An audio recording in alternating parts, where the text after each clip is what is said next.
Hello, fans, and welcome to the Utah Hockey Club postgame show with the Two Line Pass podcast.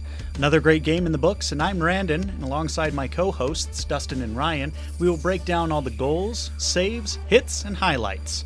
Welcome to another postgame with the Two Line Pass. Welcome in, fans! What an exciting game. Your Utah Hockey Club wins an overtime thriller, beating the Boston Bruins 2-1. My heart, it's still a thumping. I'm Randon with the Two Line Pass podcast, here with Ryan and Dustin. We're going to break it down, give you this post-game show. Ryan, Dustin, how you doing? How excited are we after beating Boston? I'm fantastic. I am completely excited tonight. I love everything almost. We'll talk about your woes later. Ryan, are you excited about Utah Hockey Club? Yes, I am. And as a former drug addict, this is a high I want to keep chasing. Beating the Boston Bruins. This is better than any drug I've ever tried. Yep, inject it in my veins, guys. This one was great. I think, just speaking for myself, I think this was their most complete game yet in almost every facet, with the minor exception of the power play, but our power play was good. We just didn't score anything, but we'll talk about all that. But what a great game. Obviously, Utah Hockey Club playing in its fourth overtime game of the season, now 3-1 in those overtime games.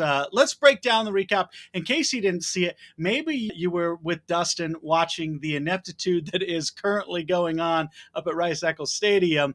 But in case you missed it, here's what happened. In the first period, no goals, but it was an exciting one. Utah, I think, dominated and controlled the first period. Lawson Krause had two incredible opportunities. He had a one-timer from Alex Kerfoot that Swayman made a save. He couldn't get it to go. And then he has a takeaway turnover and another shot that he just couldn't get it to go. Schmaltz fanned on a couple and couldn't get it to go. And we only take one penalty through the first period. So pretty exciting stuff. Ingram plays great.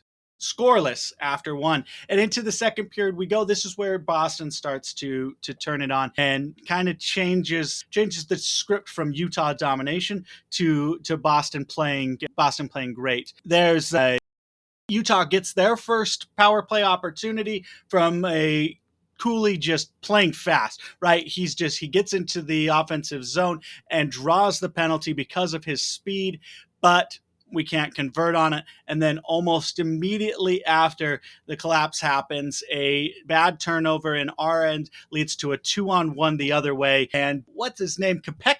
Cole Kopecky gets it for Boston, and they are up 1-0. And then in the posts, not Utah's friend, Kesselring has an almost sure goal, clanks off the pipe. The light actually went on. The board's saying goal. Everybody in the Delta Center thinks it's a goal, but it is almost immediately waved off, and they review it on the fly, and it clearly does not go past the line. So no goal there. A couple of other just really close opportunities. Another one off the pipe, I believe Schmaltz misses it, and then Swayman absolutely robbing it towards the end. An almost sure goal that Swayman keeps out of the back of the net. I don't know how he did it, but after two, Boston's up by 1. Into the third we go. And Utah again starts to turn on the Jets and just looks like the faster, better team. And Kyler Yamamoto, my friends, his first game with the Utah Hockey Club, playing his way off of the preseason and into our hearts, gets his first goal. But wait, it comes back because of an offside call, which, funnily enough, was Yamamoto himself who was offside. So it was an incredible goal. He puts it back on a rebound, but that goal is negated. It's brought back for an offside call. So it remains Boston 1-0. But after that point, it's literally all Utah for the rest of the third period. And Kolyanshinok, the defenseman, gets possibly the best defenseman breakaway goal I've ever seen. It wasn't even a true breakaway, but he uses his speed to get past the defenders, just him against Swayman, and backhands it up over the glove side. An excellent setup also by Keller and Schmaltz. Schmaltz gets his league, or not the league, but his team leading 6th assist on Kolyanchuk's game-tying goal. Again, though, Utah still maintains momentum, keeps it going all throughout.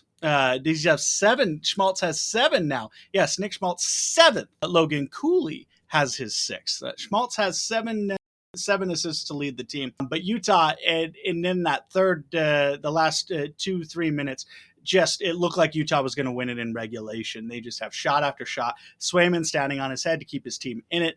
To overtime we go.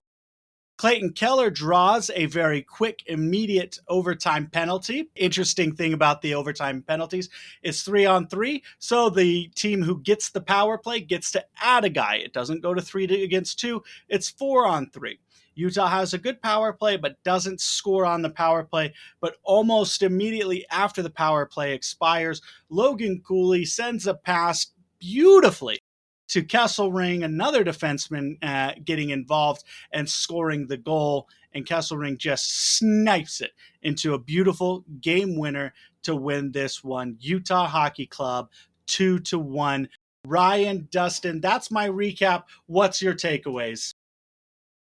So I really I believe it was up until our last game, we didn't have any goals from any of our defensemen. Like we had a couple that we thought Sergachev had scored, but they got redirected along the way. But it wasn't until game 5 where we got a score from a defenseman, and now we've just won a game with 2 goals from only our defensemen. So that's cool to see. That's fun. I love seeing defensemen score goals. And this was just one that, like, all throughout, like, I tweeted a couple of times from the Two Line Pass Twitter account that this just, it felt like the levees were about to break, right? Like Utah was about to break this one open and score because they were on the doorstep so many times.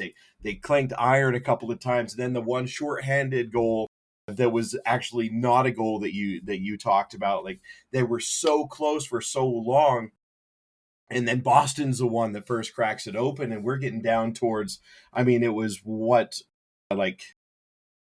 just about 5 minutes left in the third when we score the game tying goal, and it's just, that was not a game that you wanted to see slip away because Utah played better for the majority of that game.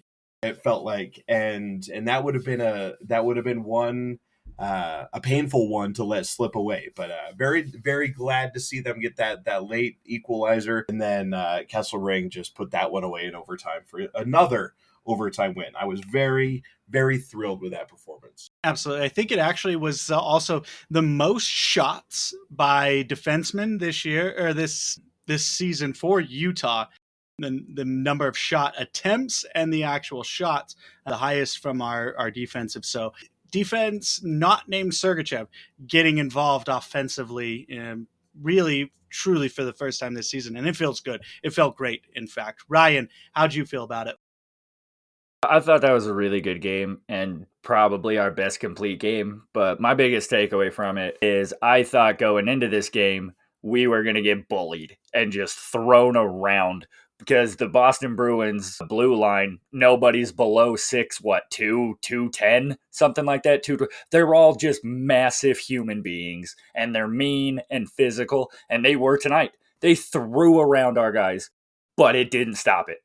The speed turned it, like, we basically proved that, yeah, you can be a big lumbering dude who's a good defenseman, but we'll just sneak up behind you, lift your stick, take the puck, dump it in, and chase you guys around. You can't catch up with it. We have 3 lines faster than all of them. But yeah, so speed was a good one. Connor Ingram, I thought, played a pretty solid game. I thought he was really outstanding. He didn't, not necessarily overly tested on difficult, but he was just solid. He was exactly where he needed to be every time. And then I will give my credit to Jeremy Swayman. That absolutely, I would say, the star of the game.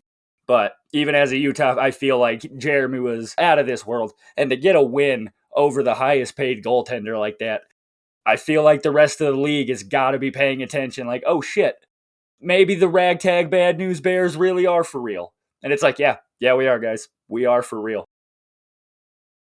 Now we have a win over the New York Rangers. We have a win over the Boston Bruins, two of the elite teams in the East. So we're feeling good about it. Staying on that with the East, when we win the Western Conference and eventually go to the Stanley Cup, we've already proven that the two best teams in the East, we got you guys. We got you.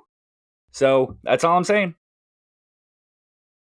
I don't really care who you send our way because we're going to win. And by the way, guys, undefeated in the Delta Center. Is Salt Lake City the hardest place to play hockey? Is the Delta Center the best home environment in the NHL? Well, we're undefeated. And so right now, the hypothesis is proven to be true that Salt Lake City is the hardest place to play. But yeah, I agree with you guys. Excellent getting the defense involved on the offensive side, and our speed is shown out. I don't think we're ever going to find a game where we out hit an opponent.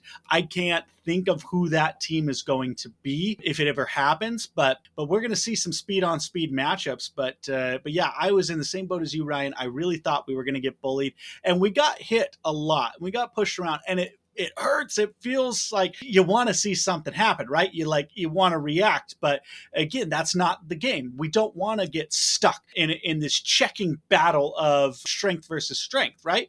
We'll absorb the hits, and then break out the other way. That's the style that the Utah Hockey Club plays. And I thought that was on full display tonight of absorbing hits, not letting those hits be forced turnovers, which is a lot of what you want to see if you're going to be doing a lot of checking. You want to see that turn into turnovers. Utah controlled the puck through the checks and really played a great game. I think Alex Kerfoot played in a series. Alex Kerfoot has been low key one of the best players on the team all season Absolutely. long.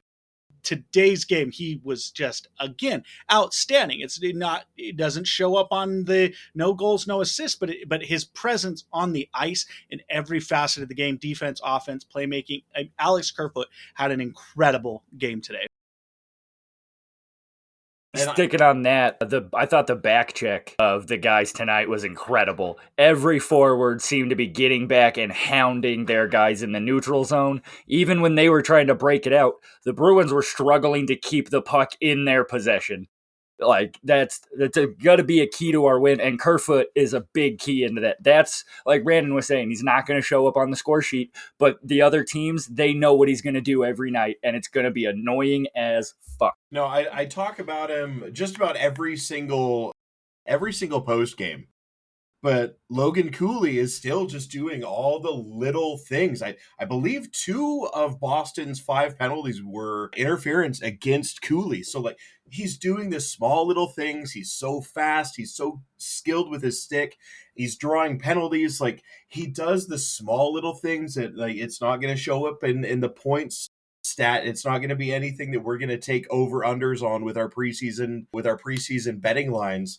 But it's just little small things that win games, and he's doing it every single game. So I feel like I'm a broken record continuing to talk about him, but because it's something that doesn't show up in the box score and the stat sheet, I want it to show up somewhere, so I'm going to make it show up here. The other thing I want to mention is we've also talked in these post games about how Utah needs to play smarter and cleaner and cut down on the penalties. They committed fewer penalties than Boston did tonight, which I believe, when you play a physical team like Boston, that's probably going to happen. But to this point, I believe Utah is still the most penalized team in the NHL. And I don't think there's been a game yet this year where they've committed fewer penalties than the opposing team, but it did tonight. So I like seeing that as well. We absolutely cleaned up some of those penalties. Still a couple of the stick penalties that you don't like, but like you said, Logan Cooley has just been incredible. One of the fastest guys on the ice consistently. He's playing with so much heart in terms of his ability to change and redirect the play. You wouldn't, if you were new to the game, even not new to the game, but you think of Logan Cooley, right? You think of this up and coming offensive powerhouse. That's probably what your first impression of Logan Cooley is from what the national media might have said. But his aggressive, hounding defensive style, his ability to poke check and enforce takeaways and turnovers. That's not something that really I don't think they would focus on in the national media, but we do because he's so good at it. And play that broken record, Dustin, because he is so good. We deserve to talk about it every single time. He got his 6th assist, and it's only a matter of time before he breaks in on the goal category because he's getting so close and his speed is going to give him those chances. So it's going to be a race between him and Schmaltz. They're both playmakers and assist getters, but who's going to get that first goal? And it's probably going to be Logan Cooley. I think he's got a better finish, and Schmaltz right now is absolutely looking past first. I think he needs to get that out of his head. He had some almost close opportunities, but yeah, really, really good game. Like you said, very disciplined. Only 3 penalties is fantastic. Power play gets skunked 0 for 4, but penalty kills they had this. That was their 9th consecutive after the third kill. I believe that was their 8th or 9th penalty kill in a row without allowing. So we talked about how they had 80% on the PK, which was good but not great statistically. Even though the team's PK looks good always, they just commit too many penalties and they're going to give up the goal. But they should be up into the to the high 80s, low 90s now statistically with that. So you're going to be, I would not be surprised if they are up there sooner than later in terms of the league lead, especially if they can keep it to 2 or 3 penalties a game. And I will say, I can see why Boston is the most penalized in terms of not minutes, because that was Utah has the most minutes, but Boston has the most minors. And there was probably 6 whistles that could have been called on Boston that they didn't. 2, slew-footing Connor Ingram, which still, that's like Connor Ingram keeps getting hit and poked and everything, and nobody's doing a single thing about it. Utah Hockey Club, you need to start standing up. I know it's a very important moment in the game with only a minute left to play, and you don't want to start that fight, but still, you cannot let Connor Ingram get slew foot, get chipped, get poked like that without retaliation, because then people are going to really start teeing up on him, knowing that nothing's going to happen because the refs let it go. And that's unfortunately when a little bit of frontier justice comes in. So I think the refs were lucky that it was that late in the game because they really swallowed their whistles, and I think a couple of them were obvious that they should not have swallowed those whistles. I think the game was rather inconsistently called, and it could have been a lot worse in terms of the number of penalties called. Yeah, that last 5 minutes, the refs basically just threw the whistles down and was like, let them play. Just let them play it out. But this is one thing that with Spicy Tuna out of the lineup, other guys are going to have to step up and be that protect. Like, we have no problem defending Cooley when he gets checked. We have no problem stepping in for Keller when he gets hit. Why is nobody going to back up the guy who's winning game? Like, he's defense. Like, what's Ingram going to do? Like, he can't do anything. And if the refs aren't going to call it, hits it like Jack McBain looking at you, or Lawson Krause. You're 6'4" and like 212 pounds. Fucking punch somebody, dude. Fucking hit somebody. Do something. Like, come on, man. I feel like we're the meme that the guy with the stick where he's poking something. Come on, do something. Yeah. I thought for sure we'd already have at least one fighting major per game. And it was Bortuzzo who tried to, again, defend Logan Cooley, which was a pretty piss poor effort as a fight and just resulted in 2 minutes for roughing for each person. But yeah, Ryan, you mentioned it, and the fans, I wonder how many, no Spicy Tuna available to chant. The home crowd favorite was not available, and Kyler Yamamoto, I thought, played incredible. And I would not be surprised if you start to see, unfortunate for the fans of Spicy Tuna, I would not be surprised if you start to see a rotation of Carcone and Yamamoto.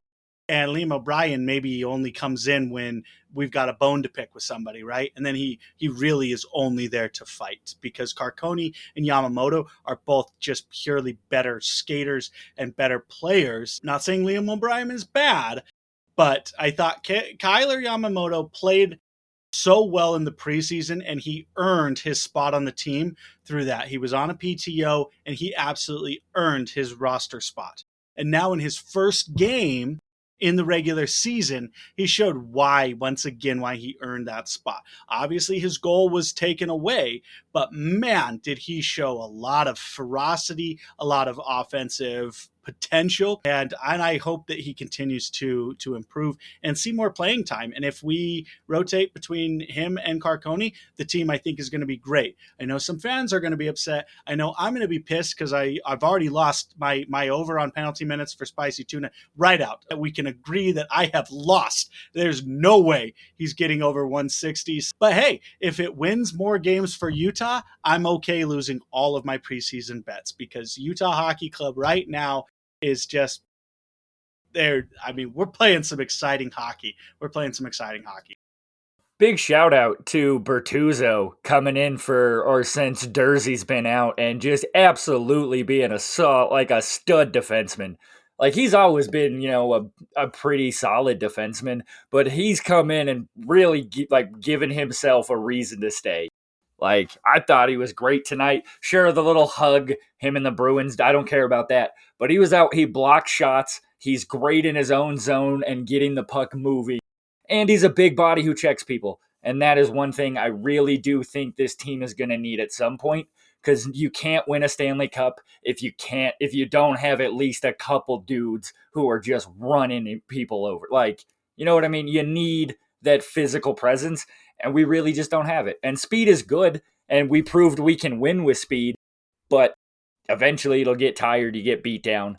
But I do like the addition of Bertuzzo, and just all the guys in general tonight played really well. And yeah, that's my final thought. I like it. Dustin, any final thoughts about today's 2-1 overtime victory over the Bruins? No, I think we've covered it all. I think we hit on all the important notes. We brought this one home nicely. Yes, I agree. So just also a little recap, the implications of this game. So Utah now moves to 9 points, one back from Central Division leading Dallas Stars. We have now the Dallas Stars have caught up with us, so we've each got 6 games played. We're only 1 point behind Dallas for first place in not only the West or the Central, but in the West. We are currently in second place in the West, third place in the league with those 9 points, or I guess you could say tied for third place with 9 points. But guys, second in the Central feels pretty good. We got some game in hands over Winnipeg, Winnipeg's playing really good. But for right now, as it stands right now, Utah's in second place in the Central. So an excellent start to the game through these first 6. I hope you guys enjoyed listening to the Two Line Pass podcast post-game show,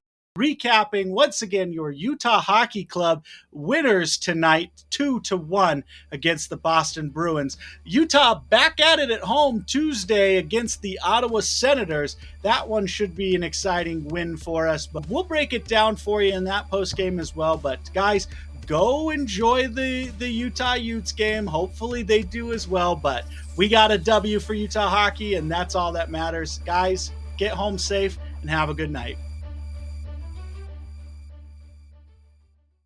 Thank you for listening to another episode of the Two Line Pass podcast. Please follow us on Twitter at the Two Line Pass. You can follow Dustin at Highlights Ute. You can follow Randon at TLP Randon and Ryan at Carnes Ryan 0420. During the off-season, new episodes of the podcast drop every Wednesday with bonus episodes throughout.